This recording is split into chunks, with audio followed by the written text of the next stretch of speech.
Hello guys, कैसे आप सभी लोग बुक ऑफ स्प्रे के एक और न्यू एपिसोड के साथ हाजिर हूँ। तो जैसा कि लास्ट एपिसोड में हम सभी ने देखा था, ज़ूफेन हान से कहता है मैं बस इतना चाहता हूँ मैं इस लड़की को बचाऊं और इस जड़ी बूटी को ले लूं और ये मेरे लिए बहुत आसान हो जाएगा जब तुम अपने सिर को सीधा रख के खड़े हो जाओगे। मगर अगर तुमने इसके अंदर कुछ भी गलत हरकत करने की कोशिश की तो फिर तुम्हें पछताने से पहले ही मैं तुम्हें खत्म कर दूंगा। जो सुनने के बाद यंग मास्टर हान और उसके साथ ही सभी लोग ही हंसते हुए कहता है क्या तुम्हें क्या लगता है मैं रिग्रेट करूंगा? जिसके बाद हान ज़ूफेन से कहता है मुझे इसकी पछतावा कौन कराएगा? क्या तुम्हारे जैसे प्रोफाउंड हेवन लेयरम के 6 लेयर की कल्टीवेटर मुझे पछतावा करा सकती है? और फिर ज़ूफेन की तरफ देख के बहुत ज्यादा शॉक्ड हो जाती है और मन के अंदर सोचने लगती है ये बच्चा इतनी शांत क्यों है, क्या इसका मतलब ऐसा तो नहीं? और फिर ज़ूफेन से कहने लगती है क्या तुम शिबूजी के बेटे हो? तुम सेक्टर के अंदर इतनी एरोगेंट हो सकते हो, लेकिन अगर सेक्टर के बाहर तुम इतनी ज्यादा एरोगेंट होगे तो फिर ये चीज ही तुम्हारी मरने का कारण हो सकता है। क्या तुम्हारी फादर ने कभी भी बाहर जाते वक्त एक जिल्टन पर्सन की तरह सिर नीचा करके चलना नहीं सिखाया है? ऐसा ना हो इसकी वजह से तुम अपनी जान गवा दो। जो सुनने के बाद ज़ूफेन कहता है तुम्हें इतनी घटिया बातें किसने कहा? जिसके बाद यंग मास्टर हान कहता है ये तो बहुत ज्यादा आसान है, तुम्हारे पीछे जो 4 छोटी चीजें हैं वो ना ही इंसान और शैतान है और उनकी कल्टीवेशन भी बहुत ज्यादा है और उनकी उम्र को देखते हुए लगता है ये लोग डीमन स्कीमिंग सेक्टर के कोई एल्डर होंगे। और जैसा कि हम सभी लोग जानते हैं डीमन स्कीमिंग सेक्टर के किसी भी एल्डर किसी भी शिष्य को इतना ज्यादा सम्मान नहीं करते, फिर भी तुम्हारे जैसे प्रोफाउंड हेवन लेवल की कल्टीवेटर उनको थप्पड़ मारा और डिसिप्लिन सिखाया, जिसके बावजूद वो लोग तुमसे कुछ भी नहीं कहा। ये तो दिन की तरह स्पष्ट है आप संप्रदाय के अंदर उनसे बेहतर है।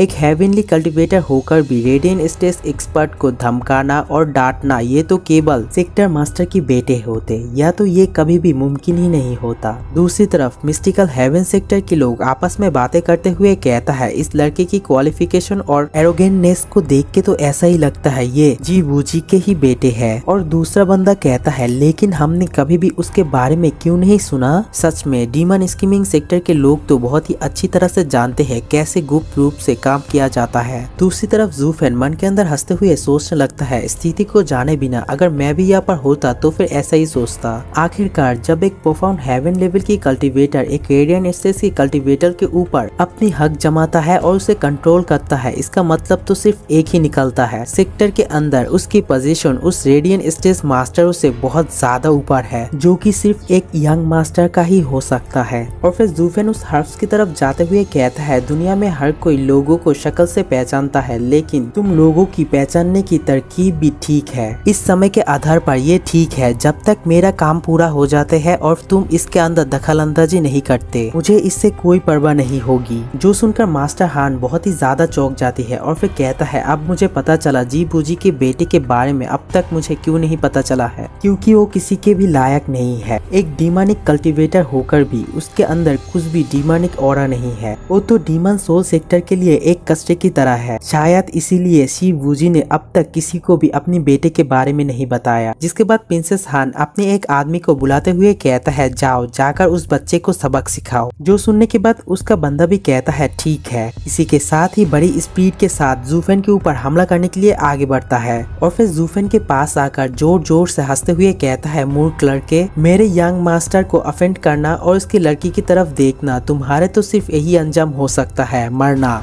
इसी के साथ ही जब वो अपनी मुट्ठी को आगे करने लगती है वो एक चीज महसूस करके बहुत ही ज्यादा शॉक्ड हो जाती है, क्योंकि वो अपनी बाजू को मूव नहीं कर पा रहा था। वायलेंट डीमन के अंदर रेडवुड डीमन उसकी बाजू को पकड़ लेता है और वो चारों डीमन ही उसकी बाजू और पैरों को पकड़कर आसमान के ऊपर ले जाता है, जहाँ पर वो लोग अपनी कॉम्बाइंड मार्शल आर्ट टेक्निक की मदद से उसकी पूरी बॉडी की चीज उड़ा देती है। और इस चीज को देख के ऐसा लग रहा था कि मानो खून की बारिश हो रही हो। और इस चीज को देख के मिस्टिकल हेवन सेक्टर की लोग बहुत ज्यादा शॉक्ड हो जाती है और उसी के साथ ही डीमन सोल सेक्टर की लोग भी बहुत ही ज्यादा शॉक्ड हो जाती है। जहाँ पर हान कहता है क्या हुआ अभी? डीमन स्कीमिंग सेक्टर के लोग कब से इतनी ताकतवर हो गया है कि डीमन सोल सेक्टर के लोगों से पंगा ले रहा है और उसके बंदे को मार रहा है। और फिर बहुत ज्यादा गुस्से में उन चारों वायलेंट डीमन के ऊपर हमला करते हुए कहता है तुम चारों तो अब मेरे हाथों मरने वाले हो। दूसरे सीन में हमें दिखाया जाता है मास्टर हान के हमले से वो चारों वायलेंट डीमन ही बच जाता है और फिर आसमान में जाकर जोर जोर से हंसने लगता है, जिसे देख के मास्टर हान बहुत ही ज्यादा शॉक्ड हो जाती है और फिर उन लोगों से कहता है ये रूप तो बिल्कुल हमारी सेक्टर के शैडो एरे की तरह है। और फिर बहुत ही गुस्से से कहने लगती है अगर तुम तुम लोगों को लगता है तुम लोग सिर्फ इसी घटिया टेक्निक की मदद से मुझे हरा सकते हो तो फिर इसके बारे में दोबारा सोचो। ये कहते हुए अपनी स्पेस रिंग के अंदर से एक डीमोनिक टेजर को बाहर निकलता है जो कि सो स्पाइडर नेट होता है और उस डीमोनिक टेजर की मदद से उन चारों वायलेंट डीमन को एक साथ ही पकड़ लेता है, जिससे कि वो चारों पूरी तरह से कैद हो जाती है और वो चारों ही कहने लगती है स्टीवर्ट जू प्लीज हमें बचाए, ये चीज हमें बहुत ज्यादा दर्द पहुंचा रही है। जहाँ पर हान आते हुए कहता है तुम लोग 6 लेवल की रेडिनेसेस मास्टर होकर भी एक हेवनली लेवल की कल्टीवेटर से मदद की उम्मीद कर रहे हो, और फिर जोर जोर से हंसते हुए कहता है ये तो बहुत ज्यादा फनी है। जिसके बाद रेड हुड डीमन कहता है खूब हंसो, हमारे साथ खिलवाड़ करने का मतलब है स्टीवर्ट जू के साथ खिलवाड़ करना, और स्टीवर्ट जू के साथ खिलवाड़ करने के बाद आपका सिर घूम जाएगा, यहाँ तक कि आपका सिर कट भी सकता है। और फिर जोर जोर से हंसने लगती है और उन लोगों को हंसता हुआ देख के यंग मास्टर हान सोच में पड़ जाती है इन लोगों के अंदर क्या खराबी है जो ये लोग दया की भीख नहीं मांग रहे हैं और हार भी नहीं मान रहे हैं। यहाँ तक कि वो लोग तो अपनी यंग मास्टर को यहाँ से जाने के लिए भी नहीं कर रहे हैं, ये लोग तो जरा सा भी डर नहीं रहे हैं, यहाँ तक कि अपनी यंग मास्टर का भी फिक्र नहीं कर रहे हैं, जैसे कि उन्हें इसके बारे में चिंता करने की बिल्कुल भी जरूरत नहीं है। और दूसरी तरफ बहुत ज्यादा शॉक्ड होते हुए जूफेन की तरफ देखता है क्योंकि जूफेन उस हर्ब्स को ले लिया था, जिसे देख के हान कहता है व्हाट द हेल, उससे तो इस लड़ाई से कोई भी परवाह नहीं है जिससे वो अभी निकला है, यहाँ तक कि यहाँ पर उसके चारों लोग फंसे हुए हैं, उसकी तो कोई फिक्र ही नहीं है। इसका तो सिर्फ 2 ही मतलब निकल सकता है, या तो वो बहुत ज्यादा मूर्ख है और उसे खतरों के बारे में कोई भी एहसास नहीं होता है, या फिर ऐसी स्थिर मन का जिससे कि बहती हुई दुनिया भी बदल नहीं सकती है, और ये चीज ही उसे एक ताकतवर आदमी बनाता है। मतलब या तो ये बंदा बहुत ज्यादा मूर्ख है या फिर वो बहुत ज्यादा ताकतवर है। दूसरी तरफ जूफेन उस हर्ष को लेके सीधा फेरिसुई के पास जाता है, जहाँ पर फेरिसुई जूफेन को घूरे ही जा रहा था, जिसे देख के जूफेन कहता है सचमुच हम दोनों तो एक जैसे हैं। जो सुनकर फेरिसुई जूफेन से दूर हटते हुए कहता है तुम एक डीमन कहीं के मुझसे दूर हटो। इसी के साथ ही ये वाले वीडियो यहीं पर एंड करूंगा। नेक्स्ट वीडियो ऑलरेडी चैनल पर अपलोड है, वहाँ पर जाके देख सकते हो।